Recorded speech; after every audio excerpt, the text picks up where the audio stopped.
Well, once again, welcome to the Go and Be podcast.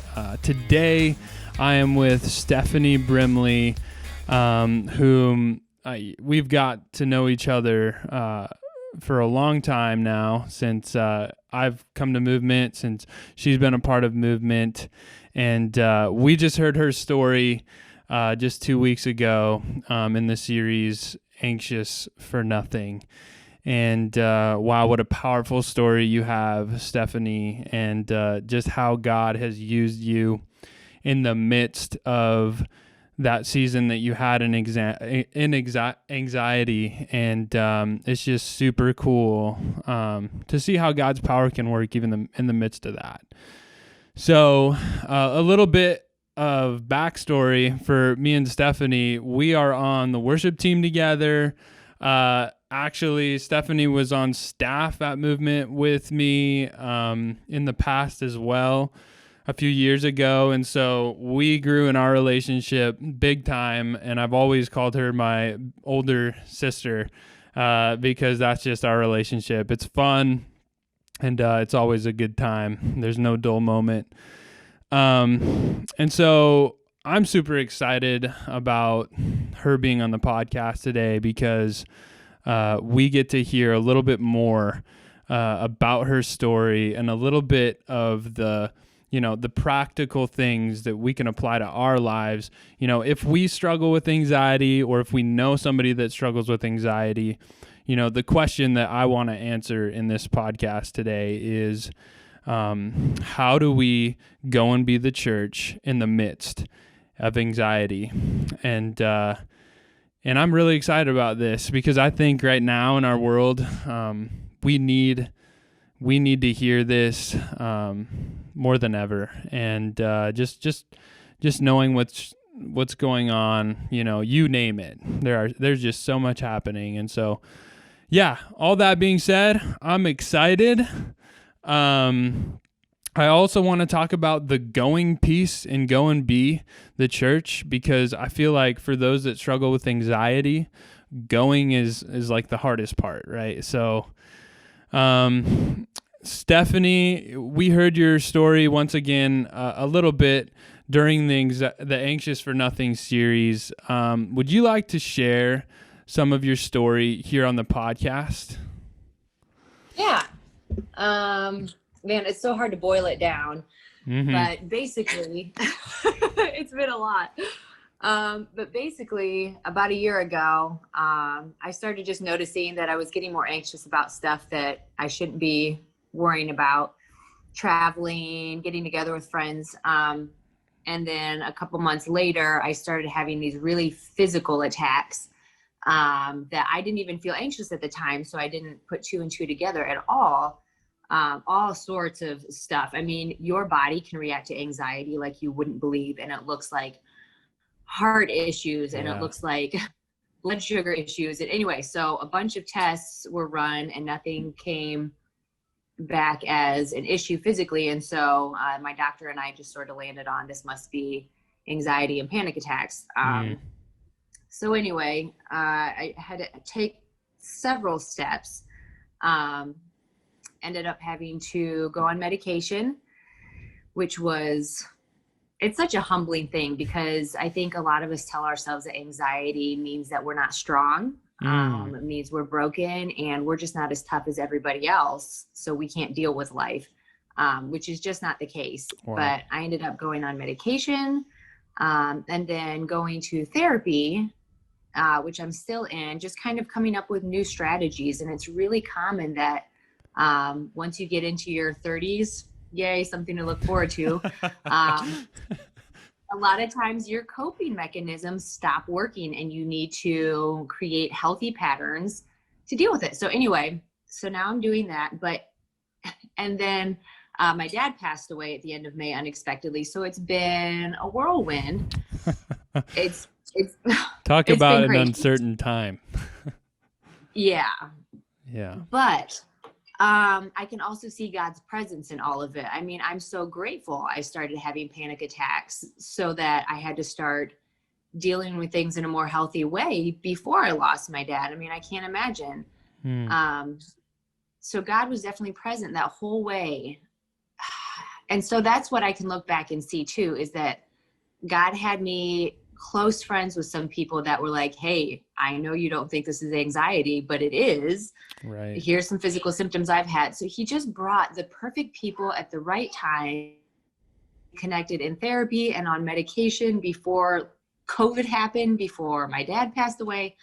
Anyway, but in the midst of all of that, anxiety has brought me to my knees, and it was a really good thing because I have definitely felt detached from my own personality and my passions and my interests for the last few years.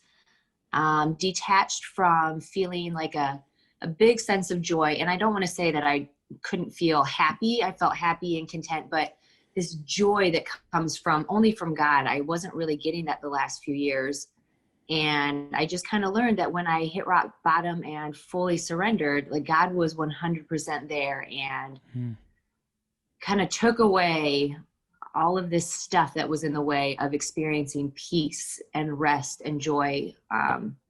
So all this kind of breaking down has been beautiful for my relationship with God and for my own like reconnecting with myself journey. So wow, that's a lot of words, but yeah, that's what's been happening. That is so cool. And you know, one of the coolest parts of your story that I remember was when you talked about, you know, the moment that you were on your knees, just like kind of giving all that up to God, surrendering.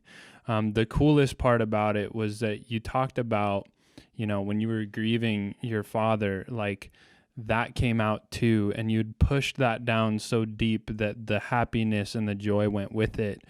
And, you know, as a male, you know, I just think about so often I push down, you know, the bad feelings and the feelings that, you know, it's okay to mess up. It's okay to make mistakes. And then once, you know, when I push all that down, everything kind of rises to the surface and kind of rears its ugly head in times. And anxiety is one of those. So I'd love to hear so that was my favorite part of the story. So I would love for you to just talk about what did that night look like when you just laid it down? How did you do that? How did you come to that place? Yeah. So I could just feel that I needed to grieve my dad. I could feel that and that was one of the big things I was grateful for therapy, because I have pushed down grief before and pushed down deep sadness because it felt like weakness, and it felt like, okay, I'll let myself feel it for a little bit, but I didn't really let it all just be expressed and let myself feel it. We're going to have a guest for a little bit here. That's totally fine. But, so I could tell. And so I went out to the backyard because I do notice that I can connect to God much better outside and in nature. And I put on worship music.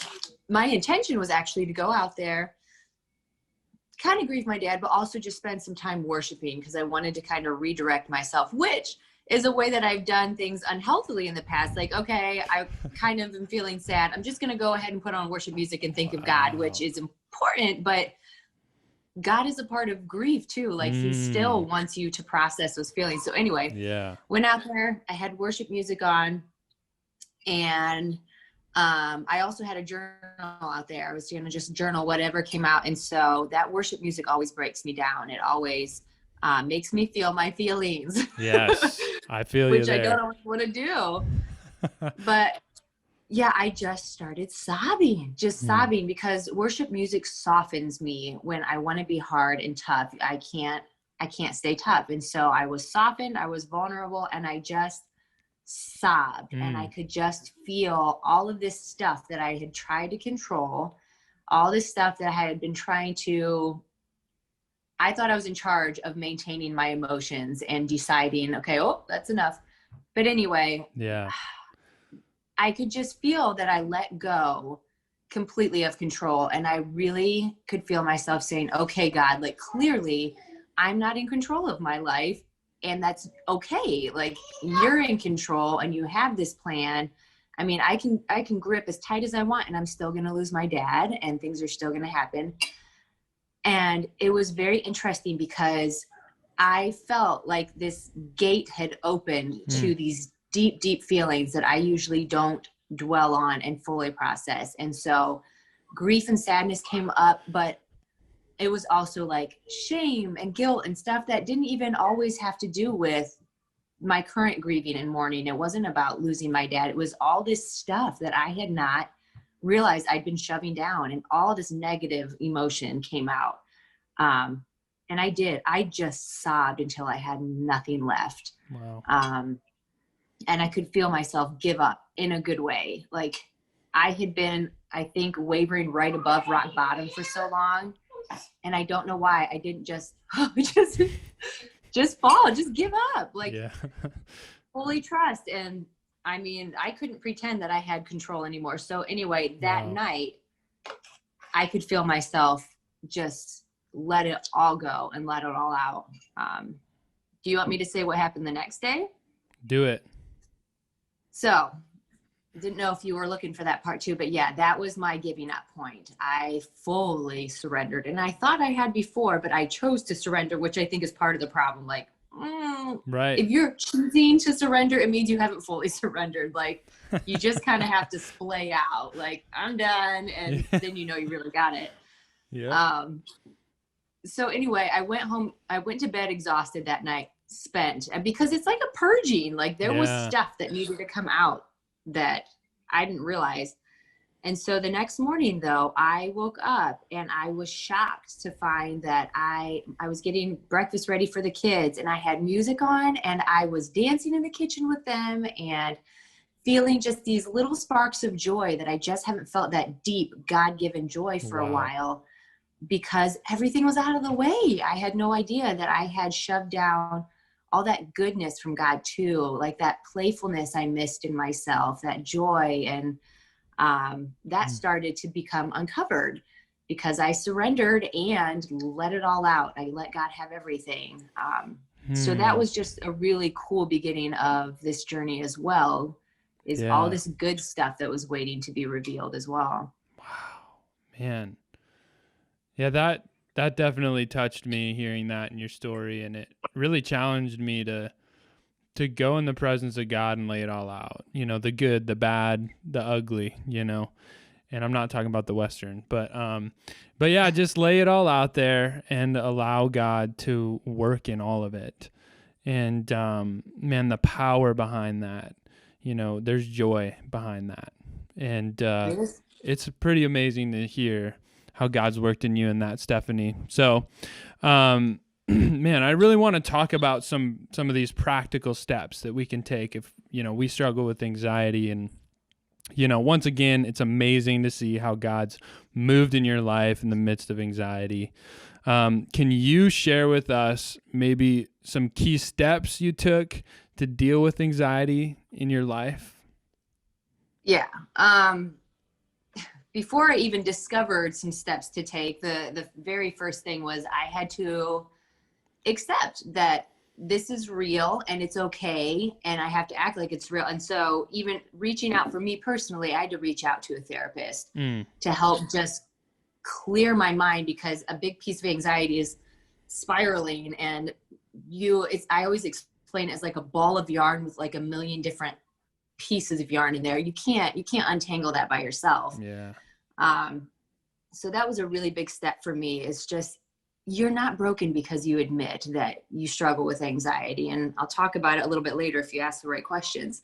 But it doesn't mean something's wrong with you just because you have anxiety, and it's okay to get help and have a therapist just help you pull things out.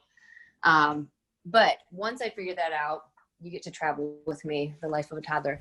But once I figured that out, then the big deal was to take care of myself and my health in all aspects of my health. And so starting with physical, for me personally, and everybody's got different physical needs they need to think about, whether that's diet or whatever, but I had to address the physical. And for me, it was rest.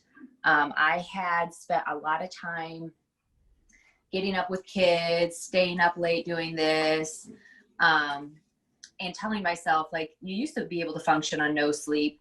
Why can't you do it now? And so I had to sleep. And even if it looked like a lot of sleep compared to other people. Even if it looked like I was being needy with sleep, I had to sleep. That was a huge piece of recovering for me physically. So anyway, taking care of yourself physically and finding what it is that you need. And for me, and for a lot of moms, it's sleep. You have to find rest and recharge. And then the next thing for me was mentally, my health was important. And for me, I had to admit to myself that the knowledge that was going in was not balanced. I was flipping through my phone, social media, watching shows when the kids went to bed, or if I was doing chores, I'd have Netflix on, and that amount of stimulus going into my mind without the balance of God and his scripture and his word was giving me a very skewed view of the world. Wow. And so for me personally, I definitely discovered that I had, I think, a level of addiction to social media and my phone and TV and things like that. So for me, I cut it out because that's a piece of surrendering, as I had to say, God, I'm going to empty everything and you put back what you need to right now to make me healthy. Wow. And so I've been listening to podcasts that are good for me. I've been reading scripture more intentionally and just making sure that what's going into my mind is healthy. And not feeling silly about it, because the world makes it look like you're crazy for doing it. But I know for my health, it's what I have to do. I have to have just good things coming into my mind. And then to take care of my heart. And I consider heart more like feelings than like spiritual stuff. And so for me, keeping my emotions, I guess staying in touch with my emotions, even letting myself feel what I need to feel. I've been listening to more worship music because for me, that is definitely how I tap into my emotions. And you just go numb if you keep on pushing your emotions down. And so worship music for me has been a big step, keeping that going more often because it lets God kind of work through my emotions as well. Yeah. Gives me a lot of gut checks. Yeah. And that last one, you really gotta, when you talked about that moment when you stepped outside, when you were about to grieve and stuff, you had to come to a place where you're like, God, I can't do this anymore. And so that's like worship through and through. Like you can come on a Sunday morning at your church and you can watch people sing, but if you don't like let loose a little bit and say, God, like this is for you and I'm going to open my heart up to you, like the impact of worship, like it doesn't have much impact unless you give some. So right. Yeah. And it's not always going to be on Sundays because a lot of people, I get it, you're very distracted on Sundays. And so you kind of got to give them room when you're more open. Absolutely. And worshiping at your home, for me, I was listening to, the songs that we're going to sing on Sunday and Make Room, which is a song that Stephanie's actually going to sing for the Made for More series. And this song talks about making room for God, which is exactly what we're talking about right now. In the midst of, social media, Netflix, all this stuff, that last piece, she had to make room for God to move in her feelings and to move in her heart. And we have to do that too. We have to make room for God to move. So just to recap those steps, Steph, that you just walked through, you can correct me if I'm wrong, but number one is ask for help, whether that's a therapist or somebody that you trust, and say, hey, I'm dealing with this anxiety, and, allow them to speak into your life. Number one, ask for help. Number two, care for your physical wellness. For me, that's, I need to work out. If I don't work out and sweat it out, then I'm kind of carrying a bunch of that gunk and that, whether that's anger or frustration or anxiety or whatever that is, I'm not getting that out. For Stephanie, she needed to go outside. She needed to go out and, feel the breeze, feel God's presence, and that's a huge part of dealing with anxiety. And rest. Yes. Rest is a huge, huge, huge part of your physical wellness. And I personally, I struggle with that one. I just go and go and go and go, and then I forget to breathe. And that's something that God's constantly challenging me in. And you just have to come to a place to say, man, this is what I struggle in, God, and I need your help. And invite people in your life. Go back to that first step and say, hey, guys, I struggle with this rest piece because I know my physical wellness is important. And have them hold you accountable to that. Number 3, your mental wellness, where you are, filling your mind up with the gospel. The Bible talks about the renewing of your mind, and your thoughts is where, it's kind of like this battleground, like for the spiritual, like where there's, the world's in your mind, where scripture and where God's calling you to is in your mind. And really, when we fill up our mind with what is good, what is pleasing to the Lord, what is righteous, then everything else will overflow out of that. And, I commend you, Stephanie, for taking those steps to really pull those things out that don't matter and really focus on Jesus and just put him first in your time, in your life. Even if it was just for a season or forever, like you were like, God, you're first. And I want to set that, and I need your help in doing that. And that's just super cool. So mental wellness. And then your last step was, remind me what your last step was. Yeah, because I haven't even gotten to the last one. Yeah. So okay. The next one was heart, because it's letting yourself feel your emotions. So heart, which for me is listening to worship and helping access my feelings and allowing myself to process them. But then the last piece that I didn't even get to, the last step, which is so important, is then soul, which I think of as like your connection to God. And you've got to find the way that God speaks to you. And the only way you do that, which that song, More Room, like I'm so excited, or Make Room, is because you have to find a place of silence for a little bit where you give him space. Yes. And for me, it's during Cora's nap time. You can make that room, but the surrender piece is so important before you can do any of it, because you need to clear everything out and empty it and say, okay, now God, you can put in what's important. Yeah. And then I don't have to find like, okay, well, I have this little task or this show or this whatever. Make room. Like, I don't have to do any of that if I am empty and he's putting it in. So for me, my soul needs some quiet for him to speak to me. And that's when I am usually on the back deck or out in nature. And he definitely speaks to me through his creation. I mean, that's even biblical, is like the creation is there to also like express his glory and his bigness. But everybody has their own thing where they can feel, if they leave the space, like God's whisper. And for me, it is very much nature. And it sounds silly in the moment if you tell anybody else, but there have been times where it's through animals or it's through trees or whatever, or it's breeze, but I can tell like God is saying, I'm here. And I think he finds ways to whisper to you if you just like create some space. And for me, that's like that gut. I am connected to my creator right now. And I am feeling that oneness and fulfillment that we were created to feel. Yes. And I'm feeling it right like now. the soul part, and very much have to care for my soul. Yes. So make space for God, make room. And I think that's so cool too, because if you think about it, like God wants all of us. He doesn't want just a piece of us. He loves us that much that he wants all of us. And we can't put God in a box in our minds, but we have to make room for him.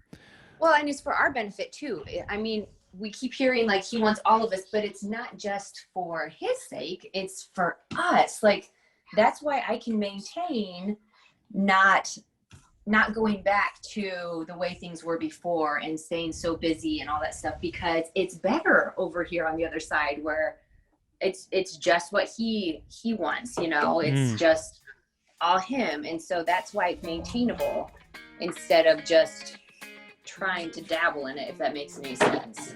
Absolutely. Yeah, for sure. Once again, thank you so much for joining us. We're just taking a pause in the middle of this awesome conversation that I have with Stephanie. And I just wanted to just take a second and just apologize for not getting out podcasts as of late. Just a lot going on with the Made for More series that's coming up. So during that season, we are not going to have episodes just because there's a lot that goes into that. Stories, worship, you name it. But man, we hope that this podcast has been helpful to your walk with Jesus, and it really challenges you to go and be the church and helps you do that. So I would love for you to share this podcast with your friends. Go and write a review. We would love to hear what you have to say in that comment on that review, and we might even share it on the podcast. So thanks again for listening today. Just continuing on with this conversation, I think so often we say go and be at the end of every movement celebration, and sometimes we just don't realize there are people in our community that are crippled by going anywhere. And that's because of anxiety. And I'm sure that when they hear the go in go and be, they kind of stop in their tracks, like with fear. And so my question for you, Steph, is, now that you've gone through all this and you have experienced anxiety at the height that you have, what is the significance of the go piece in the phrase go and be the church? I'm going to jump the gun by accident if I'm not thinking here on the how do you go if you're anxious, but right. I think I've been having a hard time expressing this because it can look so different, but it's a piece of the surrender and the obeying and trusting that God's going to come through. It's still important to take some steps to go. Because he's got something better on the other side. He's got a plan, and it's personalized to you. It doesn't have to look like everybody else. Right. Absolutely. It is definitely personalized, to you. Like God challenges all of us to go, but he's going to come alongside you, right? So right. I love in Matthew 28, one of my favorite scriptures, where Jesus sends out, the disciples to all nations to baptize people and bring them to know him and make disciples. But, my favorite part about that verse is the ending where he says, but surely I am with you even to the end of the age. That's my favorite part, because he doesn't just say, go do all this stuff and see you later. He says, I'm with you the whole way.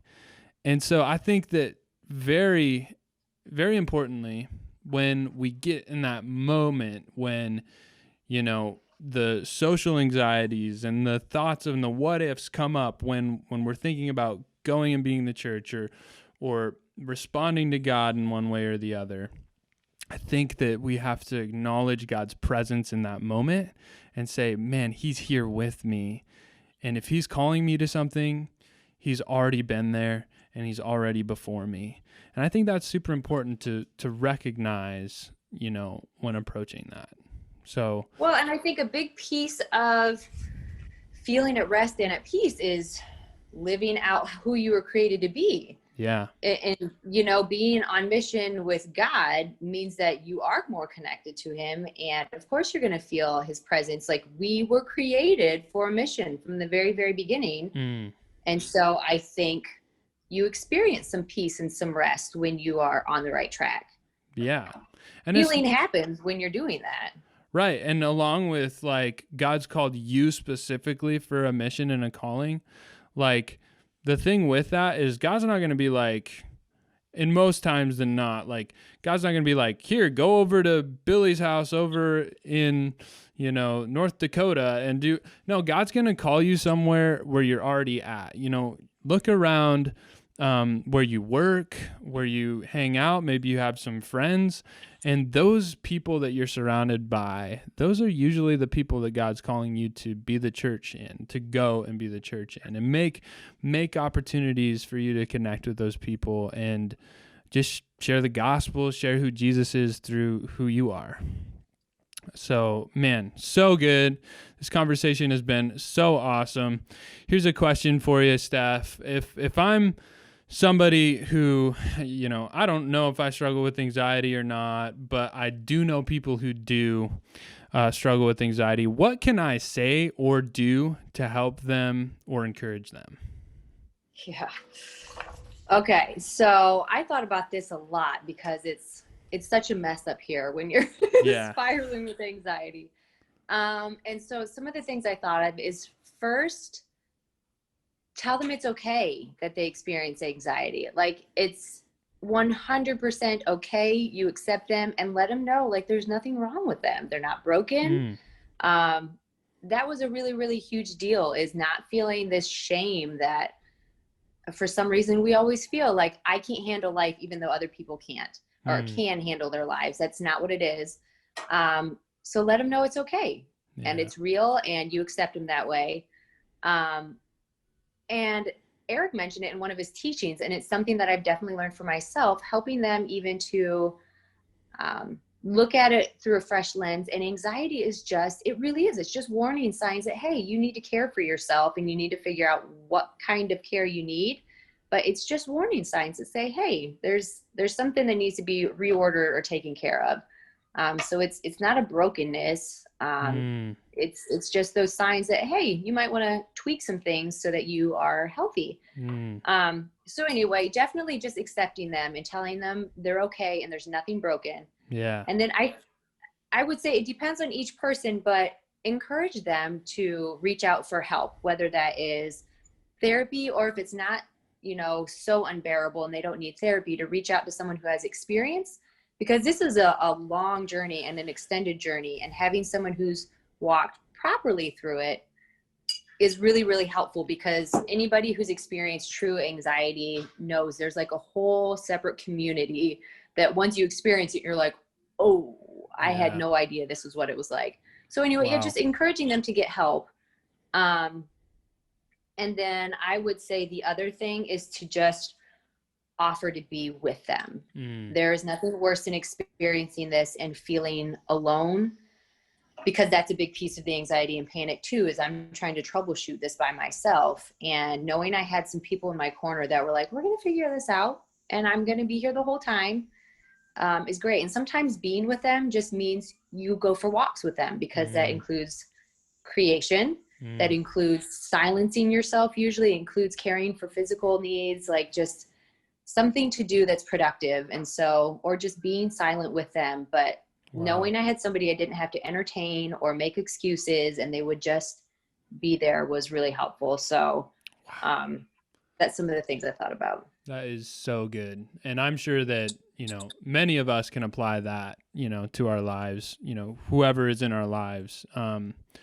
So once again, it has been so amazing watching you grow, Stephanie. I remember, getting a call from you when you were taking a step away from the worship team for a season, when you were first dealing with this, or maybe not first, but you were just dealing with this in the mud of it. And I just remember just feeling this compassion and feeling this just urge to constantly be praying for you. And I think that a huge piece of that as well is praying for those that God's put on your heart.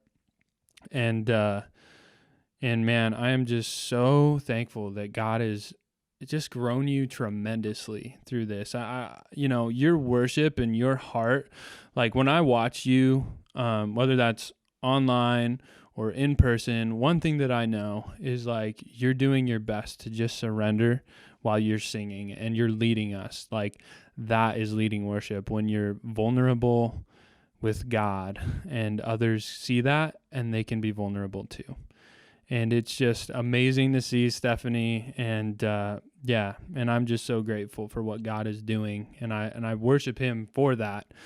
And so, to end our conversation, I really wanted to talk a little bit about Made for More, because we're about to go into this series in like 2 weeks. And Made for More is the generosity initiative that we went through last year. It was a 2-year generosity initiative, and man, God called our church to take some massive steps sacrificially, in surrender, in generosity. And it was amazing, and it's been amazing for my life as well. And Stephanie, you've been with Movement since like day one. Like, you were on the launch team, and you were a part of things for a long time, and you were a part of that Made for More journey. And considering what you've been through in this last year, my question is, how do you think God is preparing you for the more He has for you? Oh, I remember all of us having to kind of line up one by one and say like, hey, what's life look like since that first time, I think, it was started this Made for More journey. And it was right as I was having panic attacks. And so I just remember thinking like, oh, he's stirring something up. But man, I think preparing me for the more He has for me, I think it really is helping me get to the other side of fully surrendering. Because I'm not that useful to Him if I don't know how to surrender and let Him take the lead. Wow. It's amazing with my weakest times, how many people God has brought for me to walk with too. And people that will help me, but people that I could help in the midst of my absolute, like, bottomed out, weakest times. And I think it's only because I surrendered. And so I think He can use me as long as I'm fully surrendered. And it taught me a lot because I've spent a lot of time trying to be strong so that I can set an example for people and lead people. And what a joke. And it's funny how many people have told me now, like, man, I just really respect your strength in all of this. And I'm like, no, that's the beauty here. Is like, I am a melted puddle. Like, I'm nothing, but the strength comes through because God actually is allowed to use His. Yeah. Anyway, so I just think all of this has been so very much about really, really learning how to surrender. And you don't know until you experience success that it is possible. And so that's been really big for me, is to not just know in theory that surrendering is better, but to experience, like, yeah, okay, like He can do so much with me if I just surrender. And I don't mean to plug another podcast, but it's been really helpful to listen to this podcast called The Next Right Thing. And it's been so good for me because people with anxiety think too far in the future. Yeah. And so I think it's prepared me to be able to just do the next right thing. Think no further than that. Just, okay, God, just in this moment, this next decision I'm going to make, like coffee or no coffee, whatever my next decision is, just help me make sure it's the right one. And that has helped simplify the obedience process for me too. Like, just when to say yes. So anyway. The Next Right Thing. Go check that out. We are all about equipping people to go and be the church. And wow, so good. I know that, your stories helped me grow, Stephanie, and I know it's helped many, many, many others grow as well. And hopefully this podcast will help as well. So, man, we created this podcast to help people go and be the church because we believe, even now more than ever, that God has created the church not just for a building, but for much, much more, and to make disciples and be the church. So, Stephanie, thank you so much for joining me today. It was such a blessing. It's always a blessing. Movement, thank you for listening, and go and be the church.